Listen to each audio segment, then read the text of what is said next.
ఈరోజే భాద్రపద గురువారం. ఎంతో పవిత్రమైన విశేషమైన రోజు.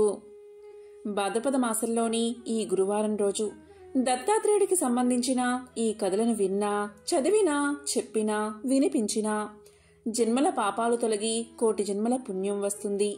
సకల శుభాలు కలుగుతాయి. ఆ త్రిమూర్తుల అనుగ్రహం మీకు కలుగుతుంది. మరి ఆ కథ ఏంటో ఇప్పుడు ఈ వీడియోలో తెలుసుకుందాం. ఒకసారి సుగ, సౌనకాది మునులందరూ కలిసి నైమిసారణ్యంలో దీర్ఘ సత్రయాగం చేస్తున్నారు. నిరాటంకంగా హోమాలు జరుగుతున్నాయి. ఒకరోజు విరామ సమయంలో ప్రశాంత వాతావరణంలో మునులందరూ ధ్యానంలో నిమగ్నమై ఉన్నారు.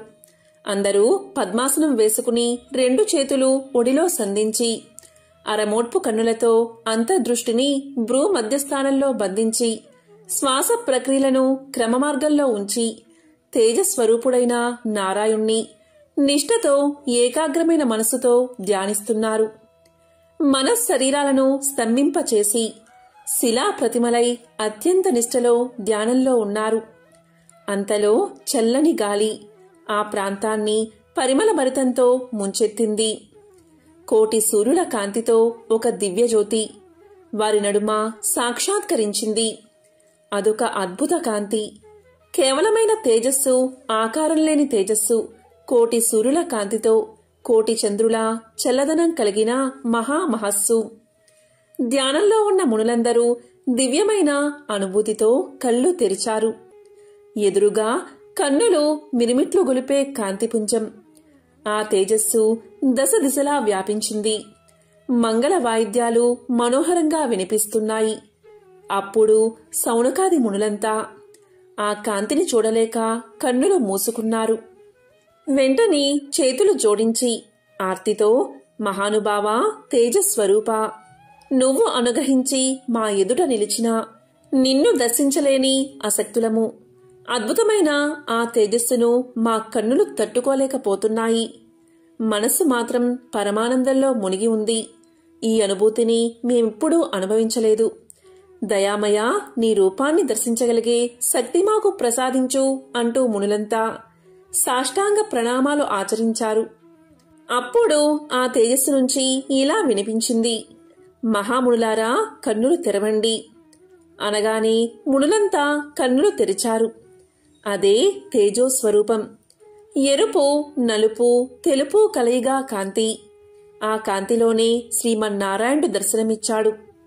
అత్రి, భృగు, మరీచి మొదలగు మహర్షులంతా పరివేష్టించి ఉన్నారు. చతుర్వేదాలను పఠిస్తున్నారు. ఆ నీల నీరద శ్యాముడు చిరునవ్వులు చిందిస్తున్నాడు. వక్షస్థలంలోని కౌస్తుభమణితో వాసుదేవుని ముఖం మరింత కాంతిమంతం అయింది.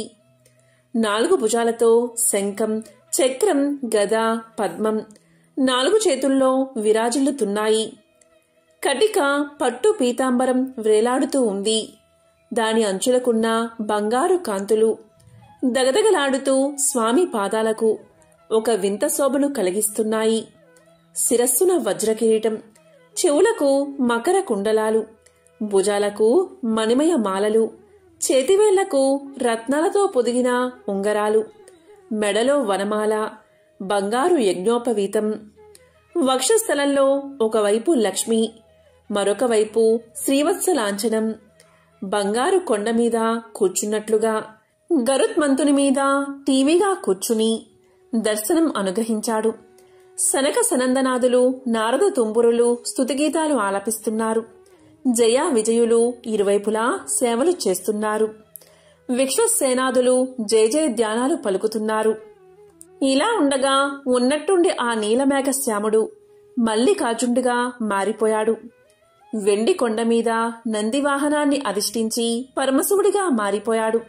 శిరస్సున చంద్రరేఖ, జటాజూటం నుంచి దుముకుతున్న గంగమ్మ, శరీరం నిండా విభూతి ధరించి సర్వాంగాలకు సర్పాలను ఆభరణాలుగా ధరించి ఒక చేతిలో త్రిశూలం, మరొక చేతిలో డమరువు, మరొక చేతిలో కమండలం, మరొక చేతిలో జపమాల, కటిభాగాన పులితోలు ధరించి దర్శనం ఇచ్చాడు. మునులంతా ఆశ్చర్యంగా చూస్తున్నారు. అంతలో ఆ తేజోమండలం చతుర్ముఖుడిగా మారిపోయింది. అంటే బ్రహ్మగా, తెల్ల కమలంపై ఎర్రని రంగులో సృష్టికర్త. 4 ముఖాలు 4 వేదాలను శ్రావ్యంగా గానం చేస్తున్నాయి. బ్రహ్మర్షులంతా చుట్టూ కూర్చుని ఉపనిషత్ వాక్యాలను వల్లిస్తున్నారు. మలయ మారుతంలాగా వీణానాదం వినిపిస్తుంది. దివ్య మాలలు ధరించి అర్ధ నిమాలిత నేత్రుడై జపమాల తిప్పుతూ ధ్యానం చేస్తూ బ్రహ్మ దర్శనం ఇచ్చాడు. సౌనకాది మునులంతా కన్నార్పకుండా చూస్తున్నారు. ఇక ఆ కాంతిపుంజం త్రిమూర్తుల కలయికగా మారిపోయింది. 3 రంగులు 3 మూర్తులు కలగలసి కనిపిస్తున్నాయి. 6 చేతులు దర్శనమిచ్చాయి. శంఖము, చక్రము, త్రిశూలము, డమరువు, మాలా కమండలం చేతిలో కనిపించాయి. సకల దేవతలు సేవిస్తున్నారు.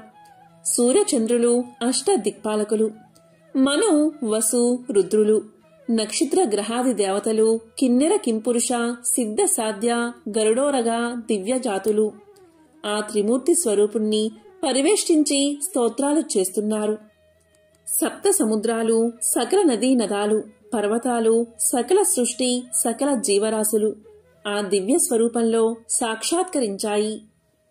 దీంతో సౌనకాది మునులంతా ఆశ్చర్య ఆనందాల నుంచి తేరుకుని సాష్టాంగ దండ ప్రణామాలు చేస్తూ, మహానుభావ త్రిమూర్తి స్వరూప, మా జన్మలు ధన్యం అయ్యాయి, చరితార్థులం అయ్యాము, మా జపాలు తపస్సు నేటికి ఫలించింది, మహాయోగీశ్వరులకు కూడా లభించని దివ్య దర్శనాన్ని అనుగ్రహించావు, కరుణాస్వరూప ధన్యులం అయ్యాము, దేవాదిదేవా భక్తితో మేము చేసే షోడశోపచారాలు స్వీకరించి మమ్మల్ని కృతార్థుల్ని చేయమని వినయంతో అభ్యర్థించారు. ఇక త్రిమూర్తి స్వరూపుడు చిరునవ్వుతో తలూపాడు. మునులందరూ స్వామిని పూజించి సేవించి స్తుతించారు. అప్పుడు మునులంతా స్వామిని ఇలా అడిగారు, ఇన్ని ఆకారాలలో మాకు కనిపించావు, వీటిలో నీ అసలైన రూపమేది, నీ నివాసమెక్కడా, నీ జన్మ కర్మల వృత్తాంతం ఏమిటి? నువ్వు త్రిమూర్తులకు అతీతుడువని పరాక్రముడువని విన్నాము. ఇది నిజమా కాదా? మా అజ్ఞానాన్ని మన్నించి మా సంశయాలు తొలగించు, నిశ్చల జ్ఞానాన్ని ప్రసాదించు స్వామి, అవ్యయ ఆనందాన్ని అందించు అని వేడుకున్నారు మునులు. అప్పుడు స్వామి ఇలా సమాధానం చెప్పారు, ఓ మునీశ్వరులారా, మీరు ఎన్నో జన్మల నుంచి జపతపాలను యజ్ఞాలను నియమనిష్ఠలతో ఆచరిస్తూ జీవితాలు గడుపుతున్నారు. అందుకు సంతోషించి ఇలా దర్శనాన్ని అనుగ్రహించాను.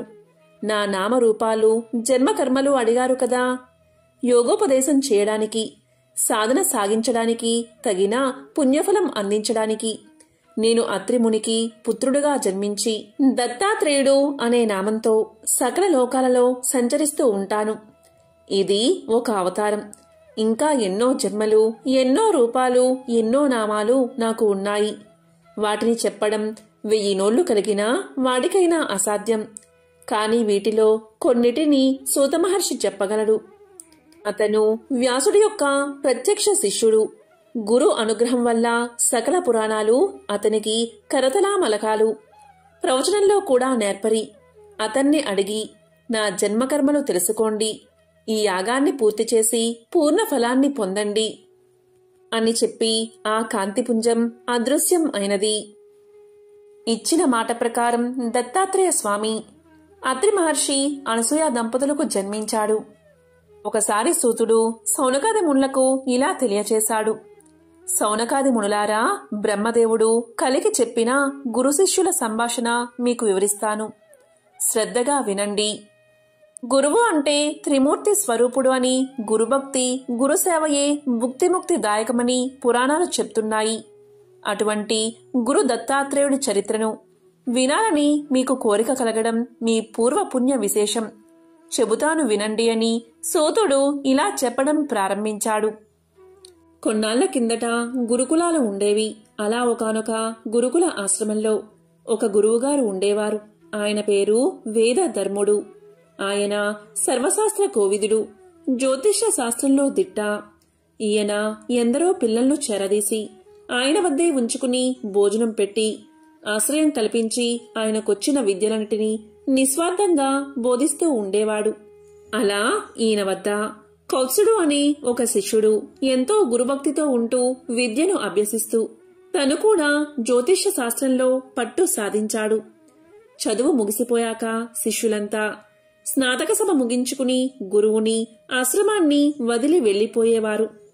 అలా కౌత్సుని విద్య కూడా చివరికి వచ్చేసిన సందర్భంలో ఒకసారి గురువుగారు ఏదో పనిమీద ఊరు వెళుతూ ఆశ్రమ బాధ్యతలంటినీ కౌత్సునికి అప్పగించి వెళ్లారు. ఆయన తిరిగి వచ్చేసరికి ఆయన లేని లోటు లేకుండా అన్నీ యథావిధిగా జరుగుతూ ఉండడం చూసి ఎంతో సంతృప్తితో ఆనందించారు గురువుగారు. ఇదిలా ఉండగా స్నాతక సభ జరిగే రోజు రానే వచ్చింది. అందరూ గురువుగారితో తమకున్న అనుబంధాన్ని చెప్పుకుని ఆయన వద్ద ఆశీర్వచనాలు తీసుకుని తమ తల్లిదండ్రులతో తమ తమ ఇళ్లకు వెళ్లిపోయారు. ఈ కౌత్సుడు మాత్రం నోరు మెదపలేదు. తల్లిదండ్రులు ఎంత బ్రతిమాలినా వాళ్లతో వెళ్లడానికి విముఖత చూపించాడు.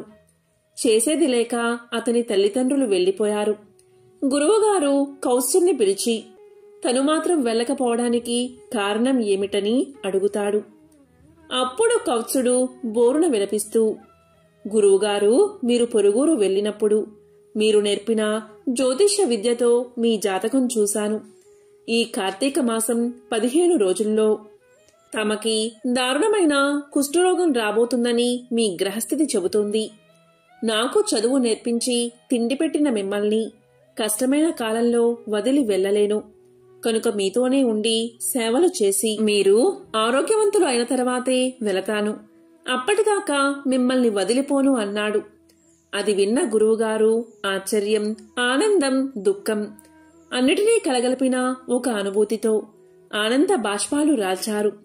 కౌత్సుడు మాత్రం ఈయనకి ఆ వ్యాధి రాకుండా ఏమేం చెయ్యాలో ఆలోచించి గురువుగారితో పలానా జపాలు, పూజలు, యాగాలు చేద్దాం, తద్వారా మీకు రోగం రాదు అంటాడు.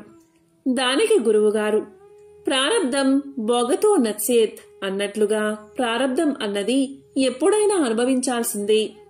కనుక ఇప్పుడు అనుభవించి నేను విముక్తుణ్ణి అవుతున్నాను అన్న ఆనందంతో ఉన్నాను. కనుక నువ్వు బాధపడకు అంటారు.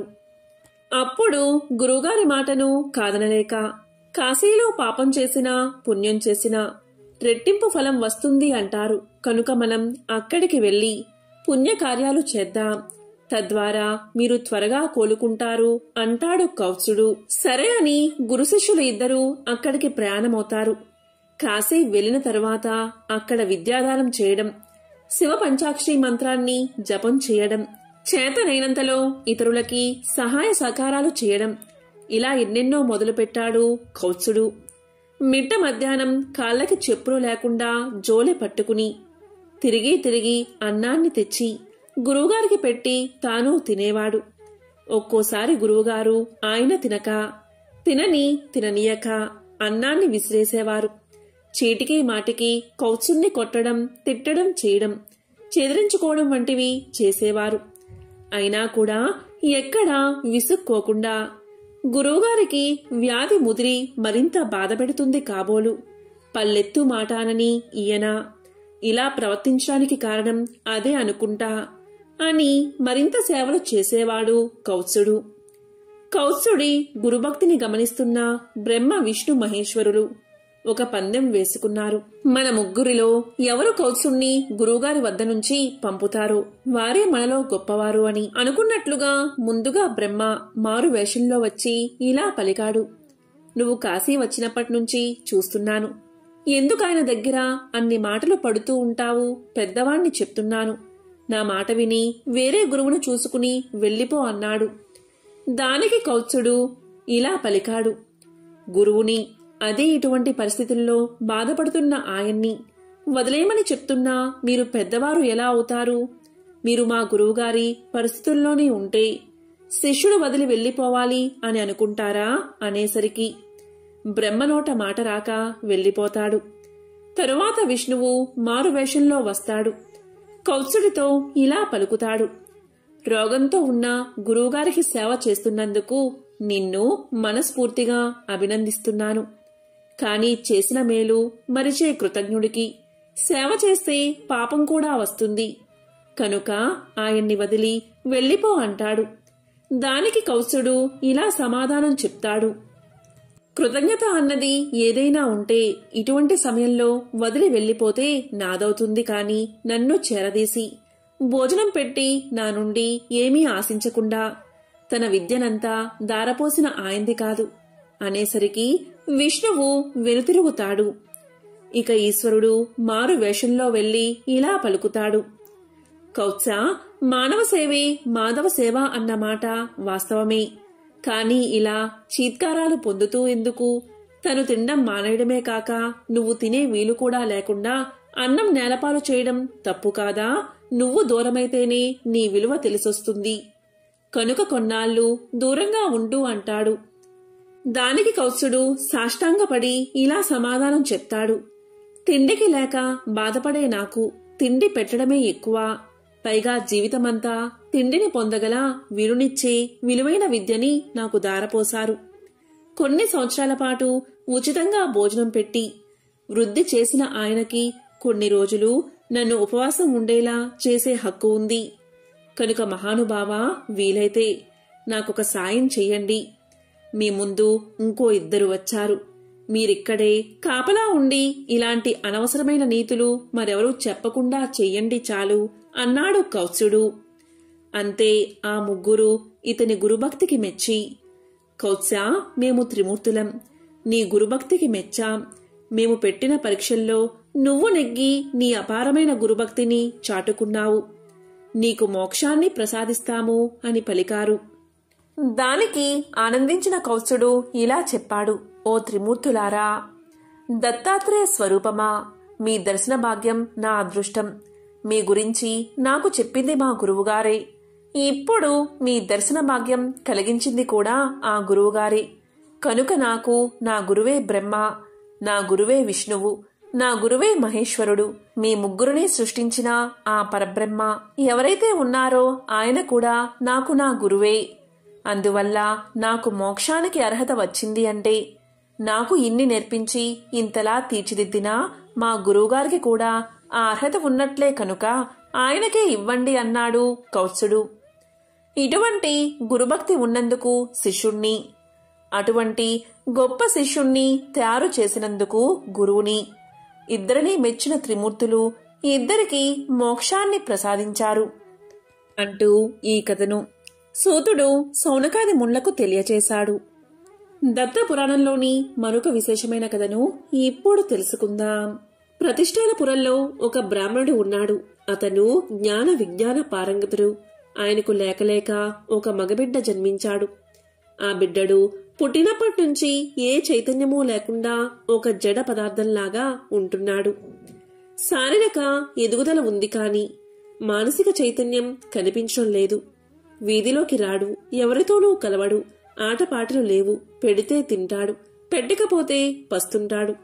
ఇది తినొచ్చు, ఇది తినకూడదు, ఇంత తినొచ్చు, ఇంత తినకూడదు అనే విచక్షణ జ్ఞానం లేదు. మలమూత్రాలకు తేడా లేదు. నిలబడి ఉంటే నిలబడ్డ చోటే, కూర్చుంటే కూర్చున్న చోటే, పడుకుంటే పడుకున్న చోటే అన్నీను.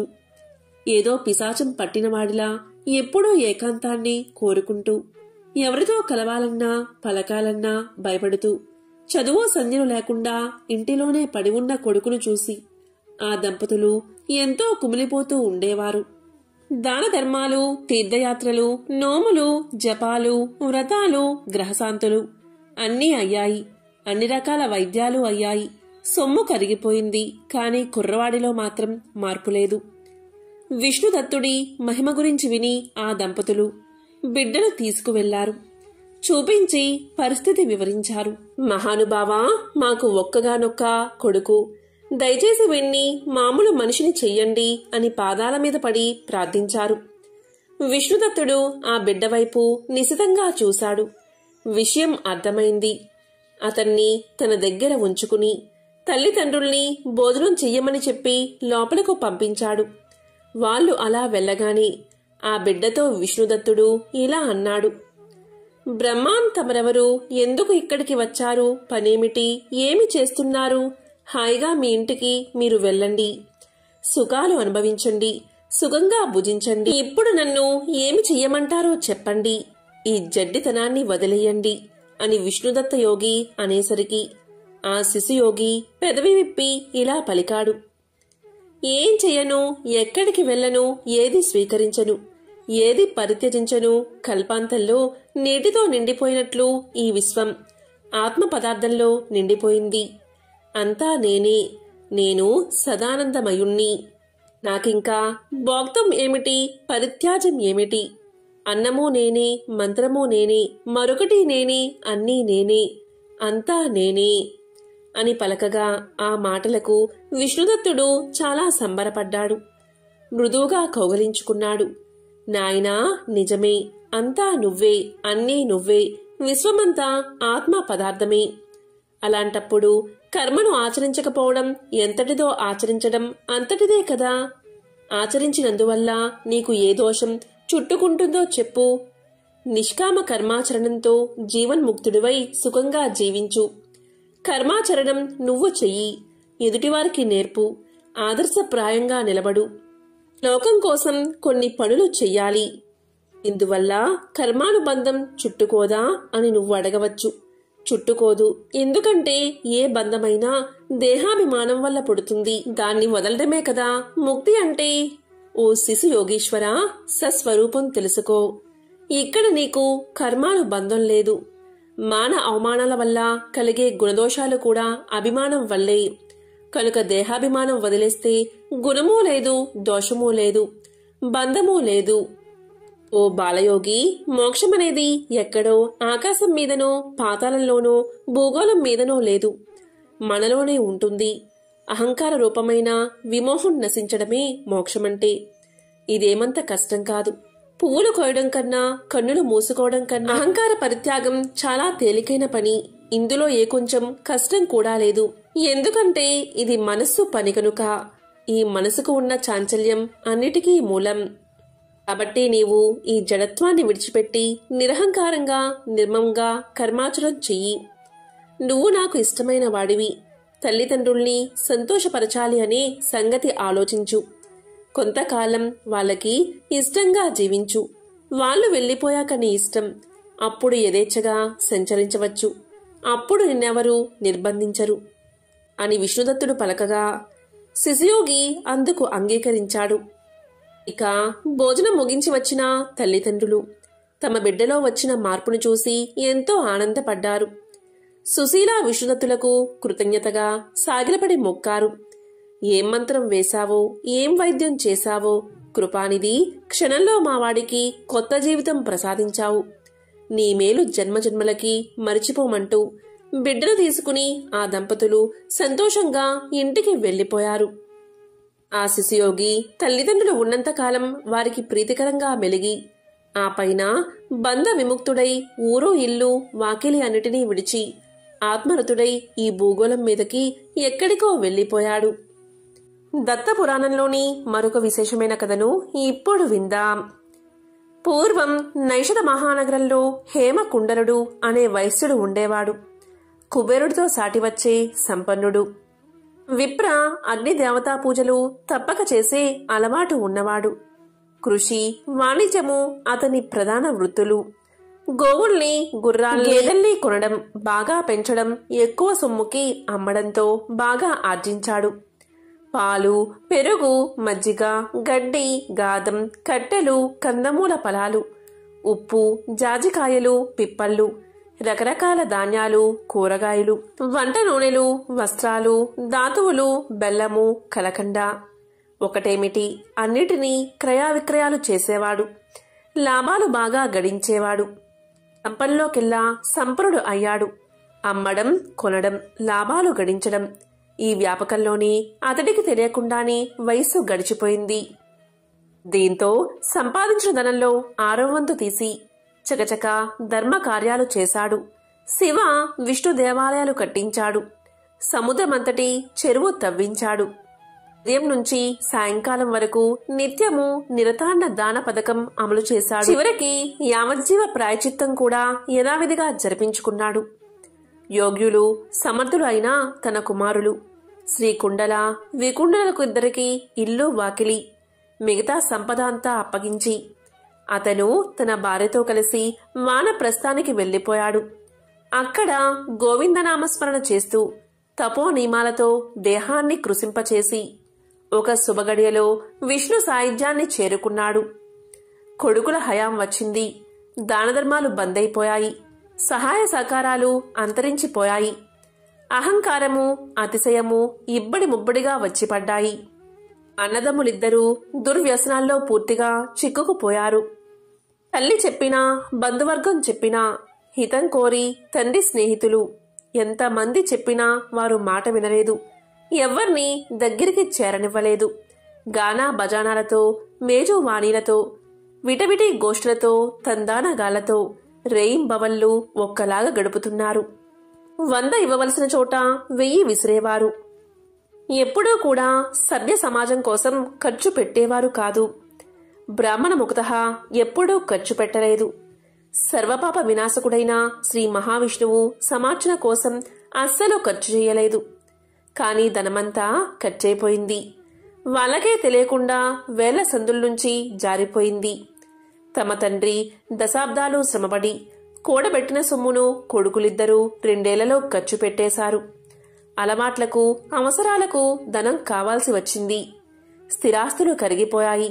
ఆ తరువాత ఆభరణాలకు, విలువైన సామాగ్రికి కాళ్లు వచ్చాయి. ఇంతకాలము తమ చుట్టూతా చేరి భజన చేసిన బృందాలన్నీ మాయమైపోయాయి. అందరూ వెళ్లిపోయారు. అన్నదమ్ములిద్దరే మిగిలిపోయారు. ఆ ఇంటిలో ఆకలికి ఇవేమీ తెలియవు కదా. దీంతో వారు ఇరుగుపొరుగు ఇళ్లల్లో చిన్న చిన్న దొంగతనాలు చేయడం మొదలుపెట్టారు. ఇది నలుగురికి తెలిసి చీచీ అన్నారు. లోకానికి భయపడి, రాజదండనికి భయపడి అన్నదమ్ములిద్దరూ ఊరు వదిలి అడవికి పారిపోయారు. అక్కడ జంతువుల్ని వేటాడి, పక్షుల్ని సంహరించి, పళ్ళు ఫలాలు తిని కొన్ని సంవత్సరాలు హాయిగా గడిపారు. దీంతో ఆ వైశ్య కుమారులిద్దరూ బెల్ల వీరుల్లా తయారయ్యారు. మనసులోని కోమలత్వం పోయి క్రూరత్వం చోటు చేసుకుంది. చిట్టిపుట్టి జంతువుల్ని విడిచిపెట్టి సింహ శార్దూలాల్ని వేటాడడం మొదలుపెట్టారు. ఇద్దరూ పోటీ పెట్టుకుని క్రూర మృగాల్ని వేటాడి ఆనందించేవారు. ఒకరోజు శార్దూలాన్ని వెంట తరుముతూ శ్రీకుండలుడు ఒక గుహలోకి ప్రవేశించాడు. మరో క్రూర మృగాన్ని వేటాడుతూ వికుండలుడు మరొక గుహలోకి ప్రవేశించాడు. అంతే, గుహ నుంచి బయటకు రాలేదు ఇతను. ఆ గుహ నుంచి అతను బయటకు రాలేదు. అన్నదమ్ములిద్దరూ ఇంకా కలుసుకున్నదే లేదు. పెద్దవాడు పులికి, చిన్నవాడు పాము కాటుకి బలైపోయారు. వింత ఏమిటి అంటే ఆ పాపిష్టులిద్దరూ ఒకే రాత్రి ఒకే సమయంలో చనిపోయారు. ఇక యథావిధిగా యమదూతలు వచ్చారు. వారిద్దరినీ బంధించి యముడి సన్నిధికి తీసుకుపోయారు. యమధర్మరాజు చిత్రగుప్తుణ్ణి అడిగి వీరి వివరాలు అడిగి తెలుసుకున్నాడు. పెద్దవాణ్ణి రౌరవ నరకంలోకి, చిన్నవాణ్ణి స్వర్గంలో వదిలిరమ్మని ఆజ్ఞాపించాడు. యమదూతలు ముందు మొదటి పని చేశారు. రెండో వాణ్ణి స్వర్గానికి తీసుకుని వెళ్తున్నారు. అప్పుడు చిన్నవాడైన వికుండలుడు ఇలా పలికాడు: ఓ యమదూతలారా, నేను ఏ సత్కర్మలు చేశాను నాకేమీ తోచట్లేదు. అన్నగారితో సమానంగా అన్ని పాపాలు చేశాను. అన్నగారితో సమానంగా దుర్మరణం పాలయ్యాను. అన్నతో సమానంగా యమదర్శనం చేశాను. అందువల్ల అన్నగారితో సమానంగా రౌరవ నరకం తక్కాలి కదా. మరి నాకు ఈ స్వర్గప్రాప్తి ఏమిటి? ఇక్కడ ఏ పొరపాటు జరిగిందో ఎంతకీ అర్థం కావడం లేదు అని చిన్నవాడు పలకగా యమదూత ఇలా సమాధానం చెప్పాడు: ఓ వికుండలా, నువ్వు చేసిన సుకృతం నీకు తెలియదు, నాకు తెలుసు, చెబుతాను విను. ఒకనాడు నీవు క్రూర జంతువులు వేటాడుతూ అడవిలోకి వెళ్ళావు. మళ్లీ నీ అన్నగారిని కలుసుకోలేదు. నీకు గుర్తుందా? ఆ అడవిలో తిరుగుతూ యమునాదికి దక్షిణం ఒడ్డున సుమిత్రుడి ఆశ్రమంలోకి వెళ్ళావు. అతను హరిమిత్రుడి కొడుకు, వేదాంగ పారంగతుడు, బ్రహ్మజ్ఞాని, జితేంద్రియుడు. ఆ పుణ్యప్రదమైన ఆశ్రమంలో ఆ మహానుభావుడితో నీవు సఖ్యం చేశావు. సత్సాంగత్య ప్రభావంతో నువ్వు మాఘమాసంలో స్నానాలు ఆచరించావు. యమునా నదిలో కాలింది పుణ్యజలాలలో పాప ప్రలాసిని అనే సార్థకనామధేయం గల రేవులో నువ్వు చేసిన మొదటి స్నానానికి సర్వపాప విముక్తుడివి అయ్యావు. ఇక రెండో స్నానానికి ఫలితంగా ఇదిగో స్వర్గాన్ని పొందావు అని యమదూత వికుండలుడికి తెలియచేశాడు. కాబట్టి సజ్జన సాంగత్యం అంతటి ఫలితాన్ని ఇస్తుంది. ఎంతో పవిత్రమైన ఈ కథను విన్నవారికి సకల శుభాలు కలుగుగాక. దత్తాత్రేయుడి సంపూర్ణ అనుగ్రహం కలుగుతుంది. ఇక దత్త పురాణంలోని సతీ సుమతి కథ ఇప్పుడు తెలుసుకుందాం. పూర్వం ప్రతిష్టానపురంలో కౌశికుడు అనే బ్రాహ్మణుడు ఉండేవాడు. అతని అదృష్టం కొద్దీ సుమతి భార్యగా లభించింది. కౌశికుడు ఎంత కోపిష్టివాడో అతని భార్య అయిన సుమతి అంత శాంత స్వభావం కలది. కౌశికుడు నిత్యం బయట తిరుగుతూ ఇతర స్త్రీల పట్ల అధికంగా వ్యామోహాన్ని కలిగి ఉండేవాడు. దానికి విరుద్ధంగా సుమతి మహాపతివ్రత. కౌశికుడు ఎక్కువగా చెడు తిరుగులు తిరగడంతో కుష్ఠరోగం తెచ్చుకున్నాడు. అయినప్పటికీ సుమతి మాత్రం అతన్ని వదలకుండా దైవంలాగే సేవ చేసుకుంటూ తన జీవితాన్ని గడుపుతూ ఉంటుంది. ఇలా ఉండగా కౌశికుడు ఒకనాడు వేశ్యకాంతను చూస్తాడు. తనను ఆమె దగ్గరకు తీసుకువెళ్లాల్సిందిగా నిత్యం తన భార్యను వేధిస్తూ ఉండేవాడు. దాంతో సుమతి ఒకరోజు వేశ్య దగ్గరకు వెళ్లి వేశ్యను ఒప్పిస్తుంది. అప్పుడు సుమతి తన భర్తను భుజాలపై ఎక్కించుకుని వేశ్య ఇంటికి తీసుకుపోతూ ఉండగా దారిలో ఒకచోట కౌశికుని కాలు చీకటిలో ఒకరికి తగులుతుంది. అయితే కాలు తగిలిన వ్యక్తి మాండవ్యముని. మాండవ్యమునికి కౌశికుడి కాలు తగలడంతో మాండవ్యముని కోపంతో ఇలా శపిస్తాడు: నన్ను బాధించిన నీ శరీరం సూర్యోదయం అయ్యేలోపు 1000 ముక్కలు కావాలి అని శపిస్తాడు. అక్కడే ఉన్న సుమతి మాండవ్యముని శాపం విని ఇలా అంటుంది: నా భర్త చనిపోకుండా ఉండాలి అంటే అసలు సూర్యోదయమే కాకుండా ఆగిపోవాలి అని కోరుకుంటుంది. ఆమె కోరిక నెరవేరి సూర్యోదయం కాకుండా అలాగే ఉండిపోతుంది. లోకమంతటా ఒక్కసారిగా తలకిందులు అయిపోతుంది. అప్పుడు బ్రహ్మాది దేవతలు, తల్లి, సూర్యోదయం కాకపోవడం వల్ల లోకాలన్నీ తల్లడిల్లిపోతున్నాయి. నీ భర్త చనిపోకుండా మేము అతన్ని రక్షించి ఆరోగ్యవంతుణ్ణి సుగుణవంతుణ్ణి చేస్తామని చెబుతారు. దాంతో సుమతి తన శాపాన్ని ఉపసంహరించుకుని సూర్యోదయం కావాల్సిందిగా అనుమతించింది. అలా సూర్యోదయం కాగానే కౌశికుడు మరణిస్తాడు. వెంటనే అనసూయ అక్కడికి చేరుకుని అతన్ని పునర్జీవితుణ్ణి చేస్తుంది.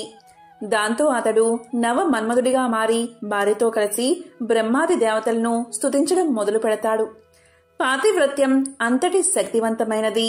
ఎంతో పవిత్రమైన విశేషమైన ఈ రోజు ఈ కథను విన్నా, చదివినా, చెప్పినా, వినిపించినా జన్మల పాపాలు తొలగిపోతాయి. కోటి జన్మల మహాపుణ్యం మీకు కలుగుతుంది. ఓం నమః శివాయ. ఓం నమో నారాయణాయ. ఓం శ్రీ గురు దత్తాత్రేయ స్వామినే నమః.